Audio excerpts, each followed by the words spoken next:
Bem-vindos ao Entre Uma Parada e Outra, o podcast da Residência de Medicina de Emergência, professora doutora Écio Góes, da Escola Paulista de Medicina. Eu sou o João e aqui comigo, como sempre, a minha co-host Amanda. Olá, pessoal, tudo bem? E com a gente a Vitorinha. Fala, oi, Vit. Oi, gente. Hoje a gente vai discutir um tema que eu adoro, que é POCUS. E se me deixa para falar de POCUS, eu vou falar o dia inteiro. Mas hoje a gente vai falar especificamente do que, Amanda? Do que a gente vai falar? A gente vai continuar um assunto que a gente teve algumas semanas atrás, ou semana passada, não sei quanto que o episódio vai ao ar, mas a gente vai continuar um assunto de PCR. E agora a gente vai falar um pouquinho sobre POCUS na PCR, que é uma das coisas que tá chegando aí e vai ficar cada vez mais, né? Sim, o POCUS na PCR. O POCUS em qualquer lugar é ótimo. A gente disse que se não der para fazer o diagnóstico com POCUS, não vale a pena ser diagnosticado na emergência.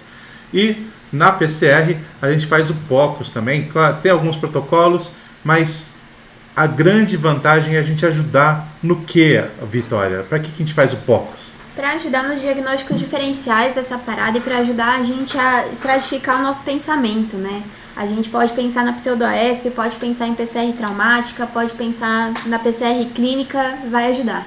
Vai ajudar, ótimo, é isso mesmo. E você faz uso normalmente, Amanda? Como é que você faz? Eu sempre faço, toda PCR que eu pego eu uso POCUS.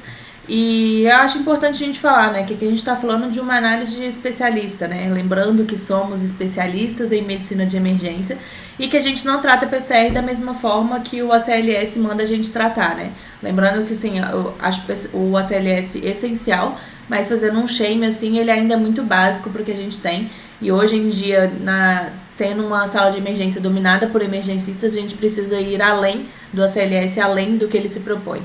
Então, o POCUS é uma dessas formas da gente ir além. Eu odeio o ACLS.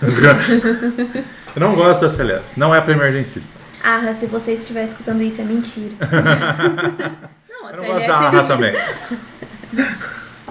O ACLS ele não é para emergencista mesmo, né? O ACLS ele é um protocolo para as pessoas poderem ter pelo menos um mínimo de noção e um mínimo de protocolo para ninguém fazer nada da cabeça deles.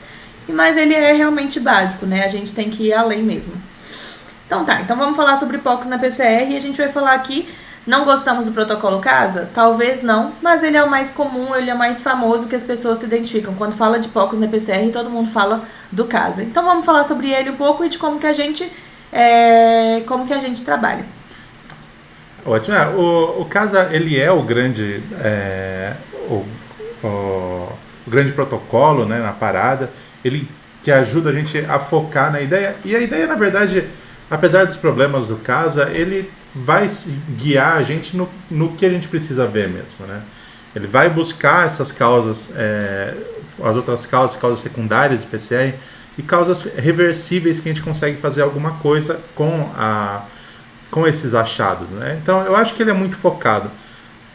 Problemas que eu tenho com CASA são outros, mas eu acho que de forma geral ele te ajuda a focar e lembrar de tudo que você quer ver. Quer avaliar esse coração, ver se tem algo para te justificar com TEP, algo para te justificar com pneumotórax. Então, ele vai te ajudar a avaliar um derrame, tudo, ele vai te ajudar a avaliar outras possibilidades. Então, eu não acho que seja um protocolo tão ruim, especialmente para quem não tem vivência. Mas eu não sigo ele pessoalmente. Tá, então vamos explicar um pouquinho de como que o CASA funciona. A ideia do CASA, ele usa as pausas da ICP para a gente poder avaliar o coração. Então, eu acho até inteligente a forma como ele coloca, que ele coloca as coisas que são reversíveis mais fáceis primeiro, né? Então, assim, a ideia dele, a gente usa a melhor janela, então, geralmente o subtifoide ou o apical, que é o que a gente mais tem facilidade de fazer. Eu recomendo o subtifoide, que eu acho que é o mais fácil, mas às vezes não é tão fácil assim se o paciente tiver com o estômago muito cheio de ar. Às vezes fica com muita interferência, às vezes fica difícil de você conseguir posicionar e tudo. Se você não tiver tanta experiência assim, talvez seja um pouco mais difícil. E o apical, dependendo do paciente, fica mais fácil. Mas essas são as duas janelas que a gente usa principalmente. E a ideia pausou para checar ritmo, checar pulso, a gente coloca o ultrassom na região, grava uma imagem de 10 segundos, lembrando que o nosso ultrassom ele grava 6, 5, 10 segundos, dependendo do ultrassom que você tiver, e aí depois volta a massagem e você analisa essa imagem que está gravada ali, você pode rever ela quantas vezes você quiser. E aí ele fala para cada uma das pausas a gente analisar coisas diferentes. Então a primeira que ele fala é o tamponamento. Então a primeira coisa de tudo é se posiciona, vê se tem um tamponamento. Por quê? O tamponamento é reversível, teoricamente, e é uma primeira coisa que você consegue fazer o coração voltar mais rápido, né? Se a gente for falar de TEP, se a gente for falar de atividade cardíaca e aí pseudo-ES e tudo, talvez demore mais tempo pra gente conseguir reverter o quadro. Então ele coloca ali pra você avaliar tamponamento. Mas é óbvio, gente, que assim, ele fala, cada vez você faz uma análise em uma das pausas, mas se você gravar uma imagem, você já consegue meio que avaliar as outras coisas também. Então, na primeira pausa, ele fala pra gente olhar se tem tamponamento. Na segunda pausa, ele fala pra gente olhar se tem aumento de câmaras direitas, se tem alguma disfunção de VD e tudo que seja sugestivo de um quadro de TEP, por exemplo. E na terceira pausa, ele fala pra gente avaliar se tem atividade cardíaca, né? Se tem abertura de válvula, se tem contratilidade, às vezes você pega uma FV fina ali também. Então, ele fala pra gente fazer essas 3. E o protocolo CASA, eles são essas 3.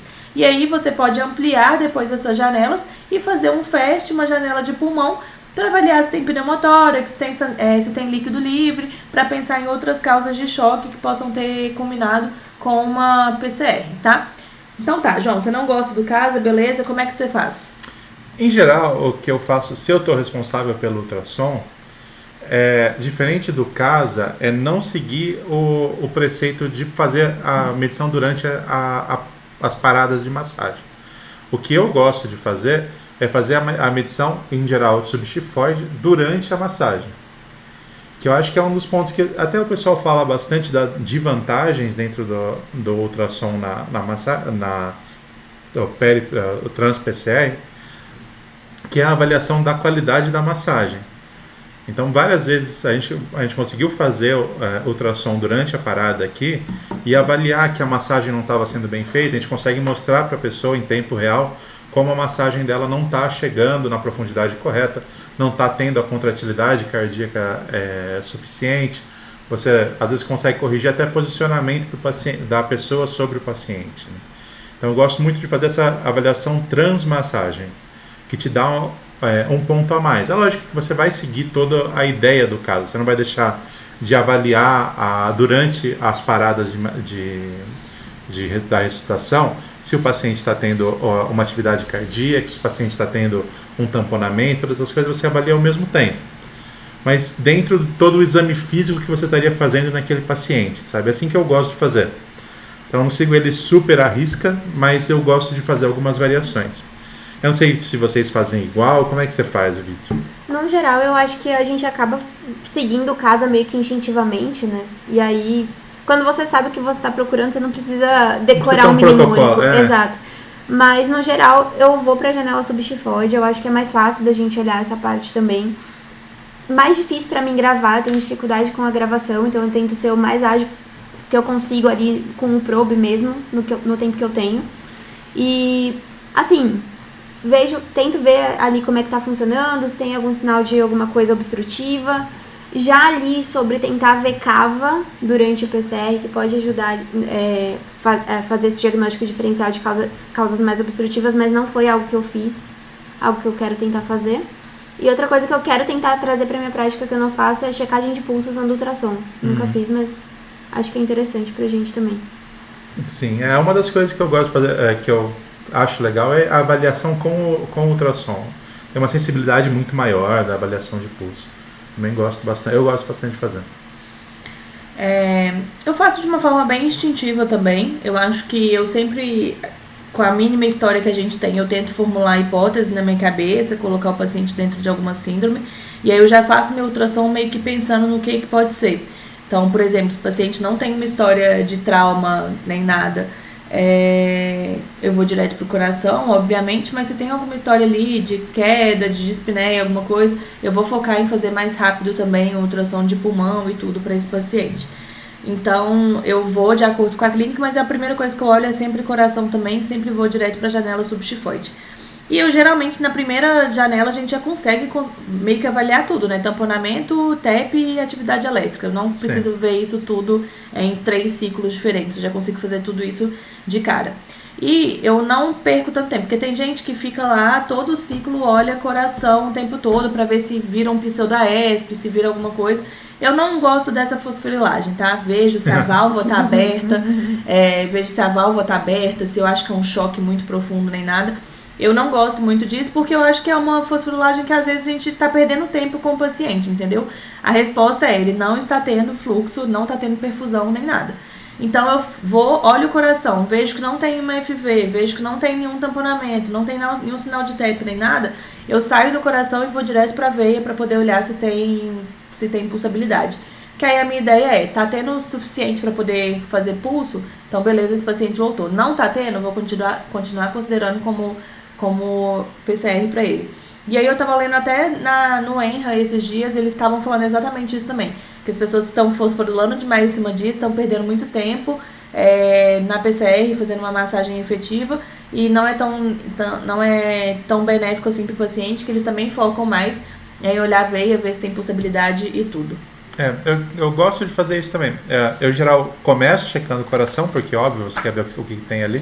Mas eu continuo o meu exame físico como buscando uma causa que justifique o quadro do paciente. O que eu gosto de olhar o coração é avaliar a contratilidade da massagem bem realizada. E daí eu gosto de voltar para o coração algum tempo depois.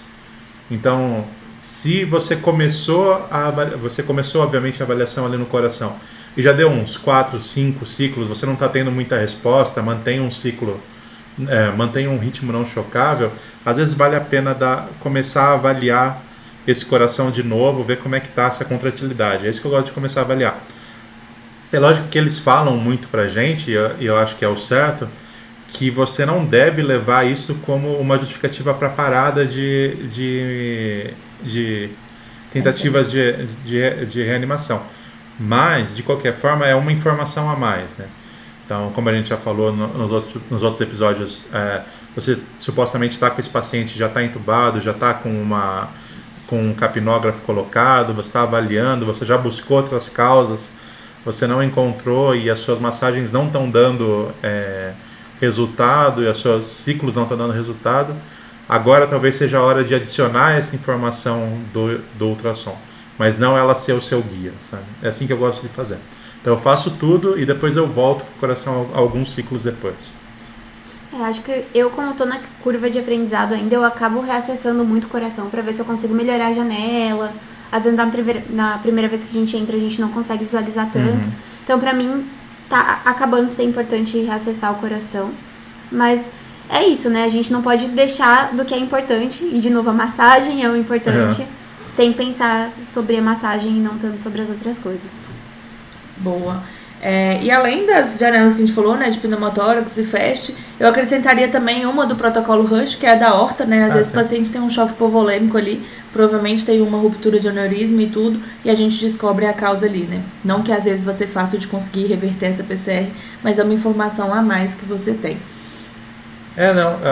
Eu gosto, é aquilo que eu falei, eu gosto de avaliar todo dentro do exame físico mesmo, né? Eu já cheguei a avaliações até mais.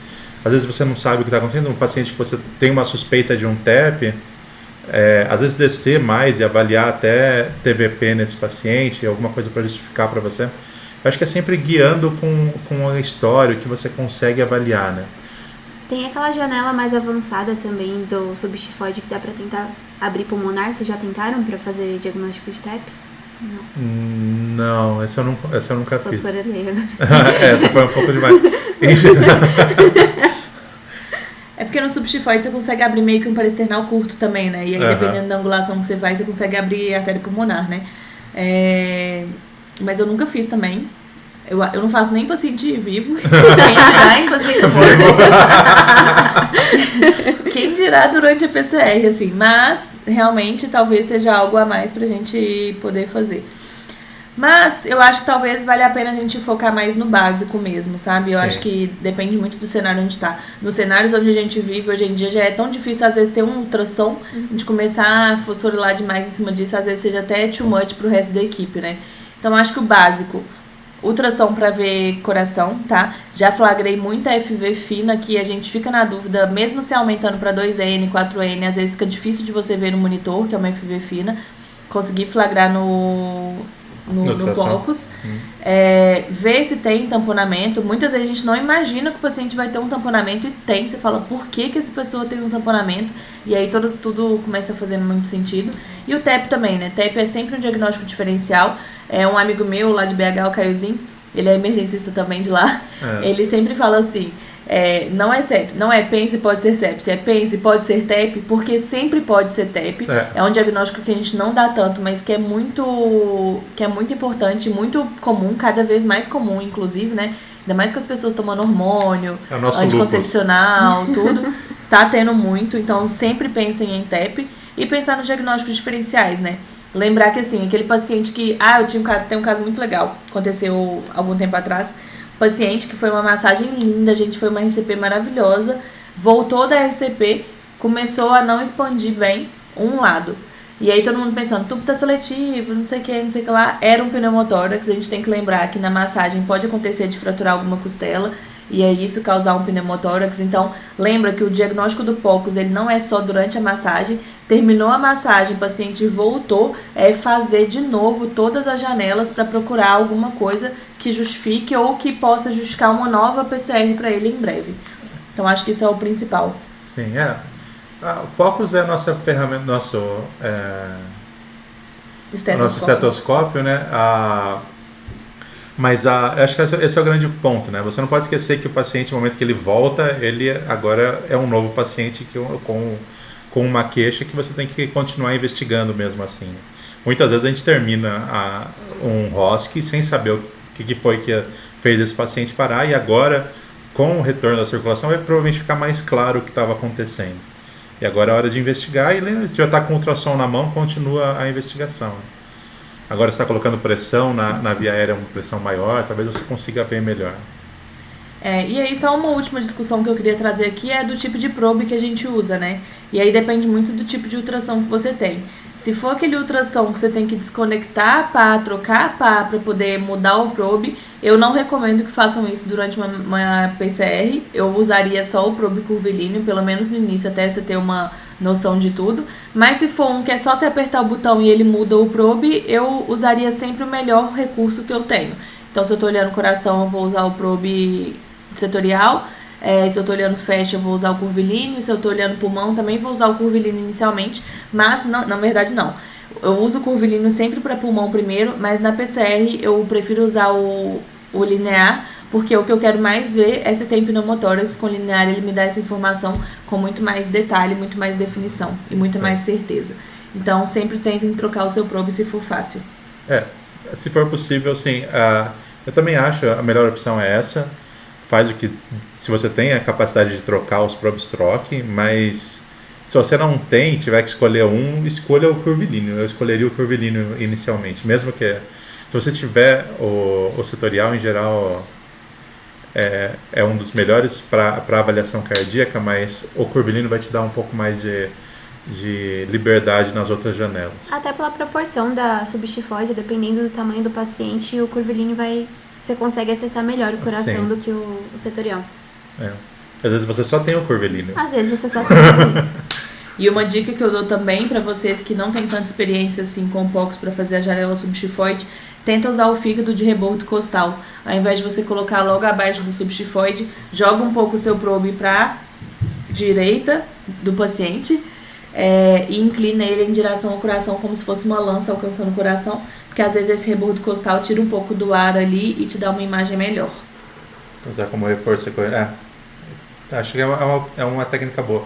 Tem técnicas de retirada de gás também, mas essas são técnicas mais avançadas. Acho que você consegue aprender com o tempo e aprender o uso do fígado é sempre uma boa opção, que não é uma técnica tão complexa. Se vocês chegam a fazer, o que você faz, David? Geralmente eu uso o fígado como guia. Eu nunca tentei usar o fígado para reforço acústico. Mas a técnica correta é achar o coração e achar a veia cava. Mas geralmente quando tá muito difícil, eu tento achar o fígado e usar a veia cava de caminho mesmo. Quando eu achar algo mexendo é o coração. Eu também. chega uma época na sua vida que você vai no feeling, entendeu?